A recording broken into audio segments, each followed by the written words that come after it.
गुरुमन्त्रो मुखे यस्य गुरुमन्त्रो मुखे यस्य तस्य सिद्ध्यन्ति नान्यथा।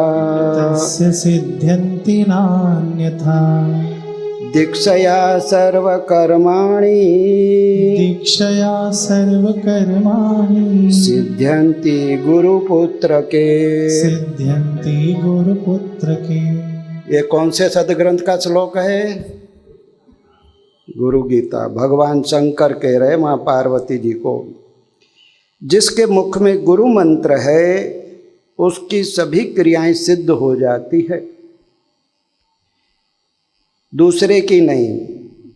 हे पार्वती, उसके सर्व कार्य दीक्षा के कारण सिद्ध हो जाते हैं। हम ईश्वर की ओर कदम रखा, परमात्मा प्राप्ति की ओर कदम रखा।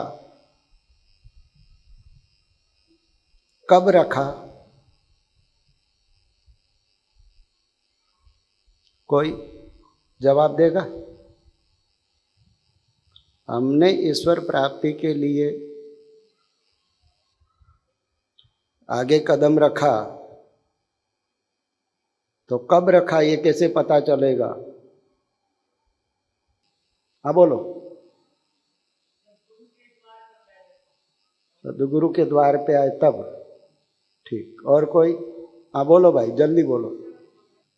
बिल्कुल सही जवाब दिया आपने। जिस दिन गुरुदेव से दीक्षा ली, मतलब हमने भीतर स्वीकार किया कि हमारे गुरु है। वैसे तो अर्जुन भगवान के साथ रहते थे, सखा भी मानते थे और भी संबंध था, लेकिन जब अर्जुन ने यूं कहा कि आप मेरे गुरु हैं साधिमाम और मैं आपका शिष्य हूं, जब गुरु शिष्य का संबंध जुड़ा, कई लोग आते आश्रम में, कई लोग सीआईडी करने आते, कई कुछ अलग ढंग से भी आते हैं, कईयों को प्रॉब्लम भी होता है तो संत के दर्शन करके बढ़ के फेरे करके भी चले जाते। लेकिन दीक्षा ली, समझ रहे? जिस दिन हमने बापूजी से दीक्षा ली, तब हमने भीतर से तय कर लिया कि हम अब पक्का ईश्वर की ओर चलेंगे। मैं राइट? Okay, thank you. जब हम गुरु से दीक्षा लेते हैं, अब ध्यान से सुनना, जब हम भगवत प्राप्त महापुरुष से,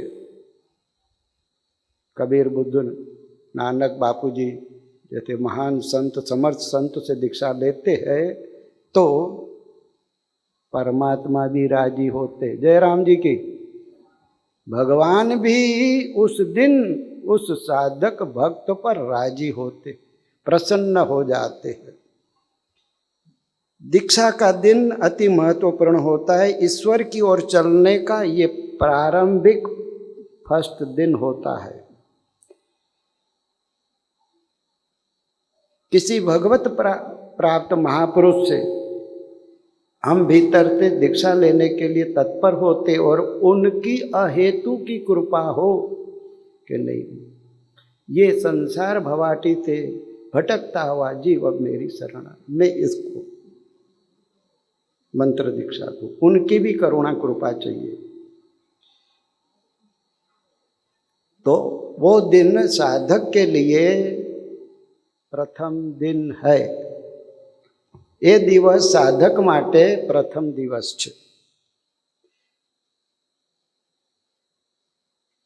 हम गुरु से दीक्षा लेते हैं, वो भी हम पर प्रसन्न होता है। जैसे किसी माँ का बेटा विदेश चला जाए, विदेश जाए, माँ को भूल जाए, न चिट्ठी लिखे, न पत्र लिखे, न फोन करे, कुछ नहीं, माँ को भूल जाए, तो माँ को दुख होगा ना? होगा कि नहीं? होगा। लेकिन जब बेटा माँ को कहे कि माँ अब विदेश से मैं देश में तेरे पास आ रहा हूँ, तो माँ प्रसन्न होगी कि नहीं?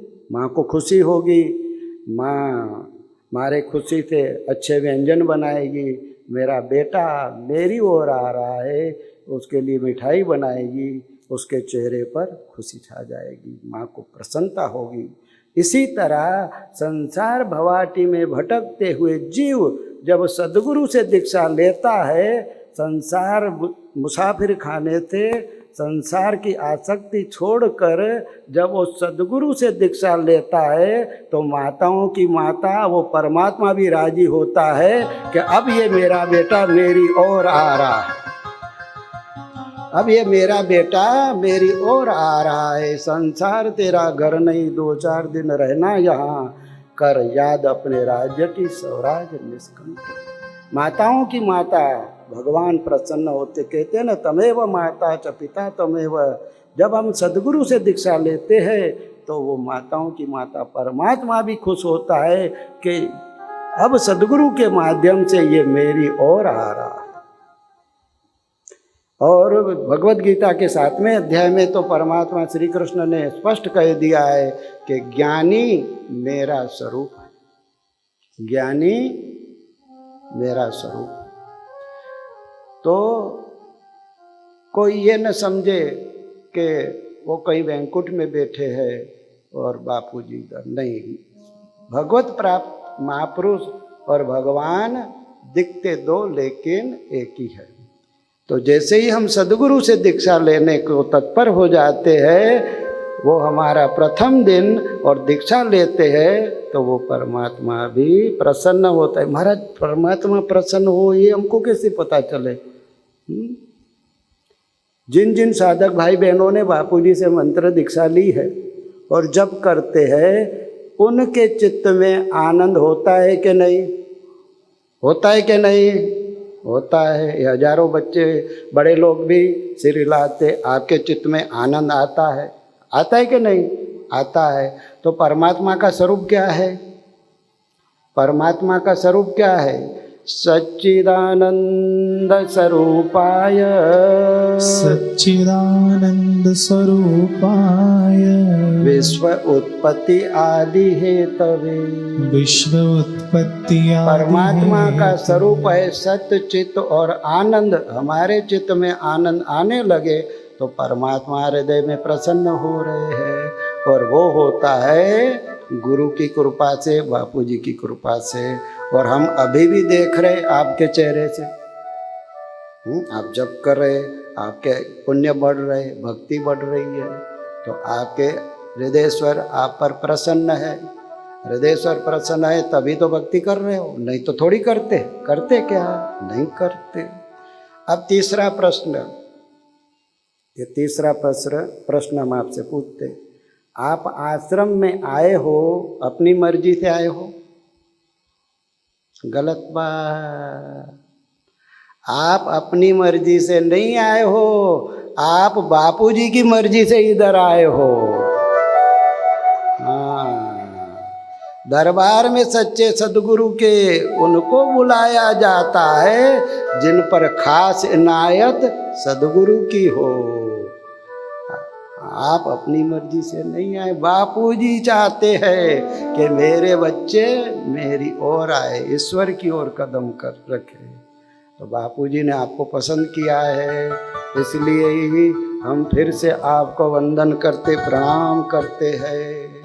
भगवान गुरु जिसको पसंद करे वो तो भाई सबके आदरणीय हो जाते। नारायण हरि, नारायण हरि। तो आज का श्लोक है, गुरुवार गुरु का आश्रम और गुरु गीता का श्लोक है। गुरु मंत्रो मुखे यस्य, गुरु मंत्रो मुखे यस्य, जिसके मुख में गुरु मंत्र है, हे पार्वती, उसके सारे कार्य सिद्ध होते, दूसरे के नहीं। भगवान का ये सिद्धांत गुरु गीता का समझने के लिए हम सत्य दृष्टांत का आश्रय लें। महाभारत के युद्ध के बाद धर्मराज युधिष्ठिर ने अश्वमेघ यज्ञ किया। अश्वमेघ यज्ञ का आयोजन हुआ। यज्ञ का अश्व यानी घोड़ा, छोड़ा यदि किसी को पता हो तो, समय नहीं है विस्तार हो जाएगा। अश्व का घोड़ा छोड़ा गया, वो निर्विघ्न वापस यज्ञ की जगह पर पहुंच जाए तो समझना अश्वमेध यज्ञ निर्विघ्न समाप्त हुआ है। लेकिन नीलध्वज के पुत्र ने यज्ञ के घोड़े को पकड़ लिया, तो पांडव और नीलध्वज राजा और उसके पुत्र के सेनाओं के बीच भयंकर युद्ध छिड़ा।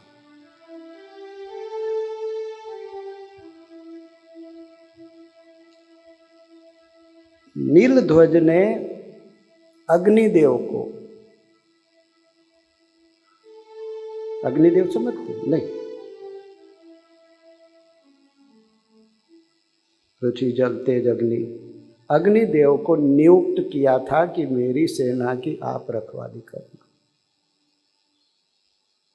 महाराज अर्जुन और नीलध्वज के सेना के बीच भयंकर युद्ध हुआ।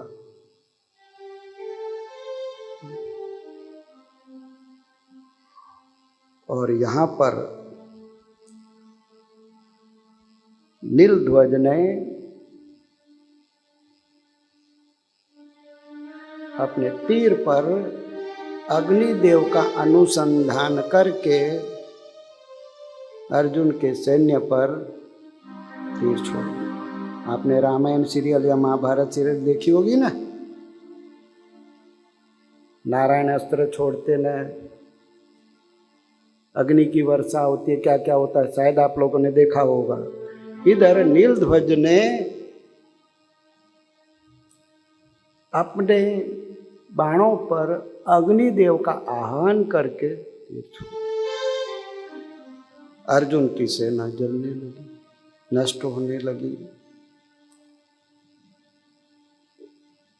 अर्जुन ने वारुण अस्त्र का तीर छोड़ा, लेकिन इसके इस तीर का कोई प्रभाव नहीं पड़ा। अर्जुन के वारुण अस्त्र का कोई असर हुआ नहीं। अग्निदेव शांत हुए नहीं। तब अर्जुन ने कहा, अग्निदेव आप सर्वदा मेरे साथ उत्तम एवं दिव्य सौहार्दपूर्ण व्यवहार करते आए हो, परंतु आज आप इस तरह प्रेम भाव को तिलांजलि दे के विपरीत व्यवहार कर रहे हैं, तो आप ही बताइए कि अब मैं क्या करूं। अर्जुन के इतने प्रेम पूर्ण वचन सुनकर भी अग्निदेव शांत नहीं हुए। तब अर्जुन ने अपने वंदे कृष्ण जगत गुरु, अपने गुरु का सुमरण किया, गुरु मंत्र का सुमरण किया। ओम नमो नारायण, ओम नमो नारायण, ओम नमो नारायण। एकाग्र चित्त होकर अपने तीर पर गुरु मंत्र का, अपने गुरु का सुमिरन करके जो तीर छू। जैसे ही अर्जुन ने अभी तो अनुसंधान किया है, तत्काल अग्निदेव प्रकट हो गए। 3 प्रकार के देवों के शरीर होते हैं, आदि भौतिक, आदि देविक और आध्यात्मिक। मनुष्यों के केवल आदि भौतिक शरीर होते। महाराज अग्निदेव प्रकट हो गए। अब प्रश्न यहाँ होता है कि पहले अग्निदेव मान नहीं रहे थे और अब अग्निदेव प्रकट हो गए। भगवान शंकर ने कहा है गुरु गीता में, गुरु मंत्रो मुखे यस्य तस्य सिद्ध्यन्ति न अन्य। जब तक जीव बाहरी सहारों का भरोसा रखता है, तब तक दुनिया भर की समस्याएं उसे घेरे रहती, और जब वह परम समर्थ परमात्मा परमात्मा प्राप्त सद्गुरु की शरण लेता है तो उसके सारे अनिष्ट छू हो जाते हैं, संपदा सफलता उसके चरणों की दासी बन जाती। जैसे ही गुरु मंत्र, गुरु का सुमरण किया, सारी विपदाएं संपदा में बदल जाती है। हनुमान जी की पूंछ पर आग लगी है, हनुमान जी लंका में डंका बजा रहे, हनुमान जी को आग नहीं लगती। लगी थी? नहीं लगी। हनुमान जी के मुख पे अपने गुरु इष्ट का, गुरु का मंत्र जय श्री राम। हनुमान जी का बाल बांका नहीं होता। हनुमान जी लंका में डंका बजा देते। हनुमान जी की पूंछ पे आग लगी है और हनुमान जी को कुछ नहीं करती। अब यहाँ हमको ये सीख लेनी चाहिए कि हमको गलती से भी अपने गुरु का, गुरु मंत्र का विस्मरण नहीं करना चाहिए, अपितु प्रतिदिन स्मरण करना चाहिए। जो गुरु मंत्र का आदर नहीं करते, जपते नहीं, तो धीरे धीरे गुरु दीक्षा के समय गुरु की शक्ति होती है सूक्ष्म रूप से, फिर वो कम होती जाती। इसलिए प्रतिदिन बापूजी ने जो नियम दिया है, श्रद्धा भक्ति पूर्वक जपना चाहिए। महाराज अग्निदेव प्रकट हो गए।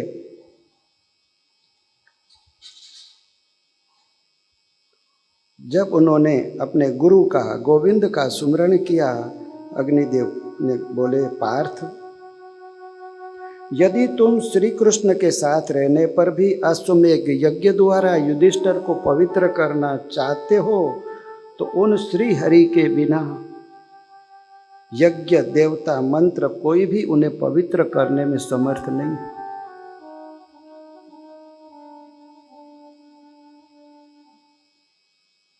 कहाँ भगवान श्री कृष्ण के प्रति, कहीं भगवान श्री कृष्ण के प्रति तुम्हारी श्रद्धा भावना कम तो नहीं हो गई है? ऐसा कौन कह रहे हैं? अग्निदेव अर्जुन को। ऐसा होता है।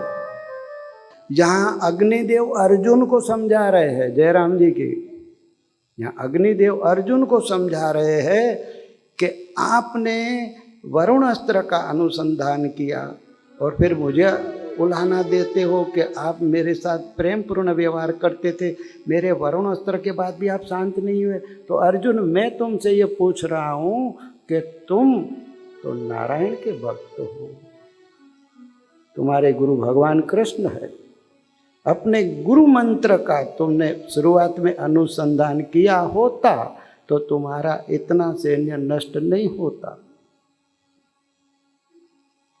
जब तुमने अपने गुरु का, वंदे कृष्ण जगत गुरु भगवान कृष्ण का अनुसंधान किया, तब हम भी शांत हो गए।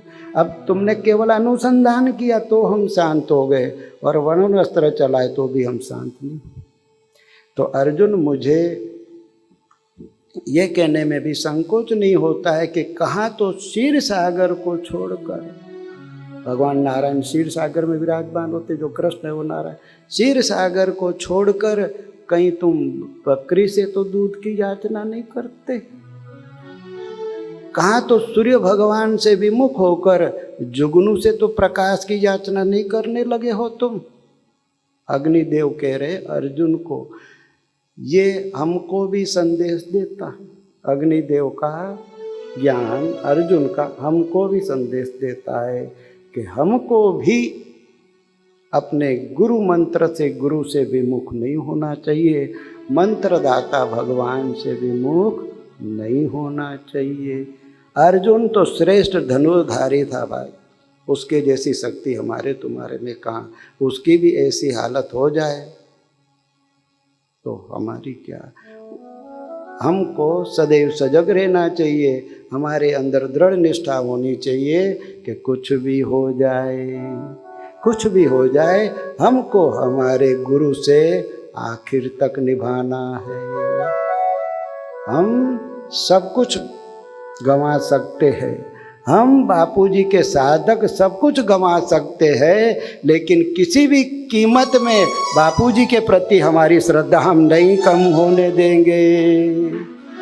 हाँ, हमारे गुरु मंत्र का हम सपने में भी त्याग नहीं करेंगे। यही तो असली लक्ष्मी पूजन है, यही तो असली लक्ष्मी है, यही तो हमको बोलो तो नारायण से मिलाएगी। नारायण हरि, लक्ष्मी जो हमको लक्ष्य तक पहुंचा दे, लक्ष्मी जो हमको लक्ष्य तक पहुंचा दे, वो सच्ची लक्ष्मी है। बाकी तो बाहर का धन वैभव आए जाए, इसकी ज़्यादा कोई कीमत नहीं है। अरब खरब लो धन मिले, उदय अस्त लो राज, तुलसी हरि के भजन बिन सबई नरक के साज। पड़ा रहेगा माल खजाना, छोड़ त्रिया सुत जाना है, कर सत्संग अभी से प्यारे, नहीं तो फिर पछताना है। नारायण हरि, नारायण हरि।